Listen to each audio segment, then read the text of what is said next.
আচ্ছা, তোমাদের কি ভাজা বড়ার সাথে ডাল লাগে, নাকি আমার মতন এইভাবে শুকনো শুকনো খেতে পছন্দ করো? আমার কিন্তু ডাল লাগে না, কারণ ডালটা ছিল, আমি ডালটা নিয়ে নিই। আমার কাছে গরম গরম ভাত তার সাথে বড়া দিয়ে মেখে খেতে কিন্তু দারুণ লাগছিল। কিছু বড়া আমি এমনিতেই খেয়ে নিয়েছি, আর কিছু ভাত দিয়ে খেয়েছি। শুকনো লঙ্কাটা নিই নি, কিন্তু শুকনো লঙ্কাটা নিলে আরও ভালো লাগতো। যাই হোক, মানে বাজার থেকে এক মুঠি ডাঁটা এনেছিল।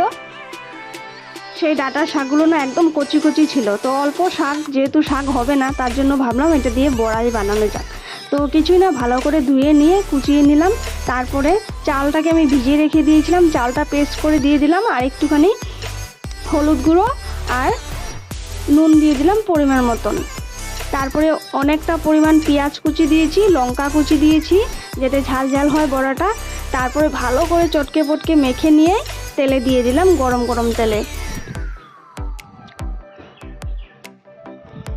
তোমরা কি ডাঁটার এরকম শাকের বড়া খেয়েছো? আমি কিন্তু খাইনি, এই প্রথমবার খাচ্ছি। মানে কি, শাকটা তো খাওয়াই হয়, শাকটা ভালোও লাগে, কিন্তু বড়াটা এইভাবে ট্রাই করিনি। তো পাতাটা কচি কচি ছিল, তাই ভাবলাম আজকে বড়াটা বানানো যাক, কীরকম লাগে দেখা যাক। কিন্তু খারাপ হয়নি, জানো তো, ভালোই হয়েছিল।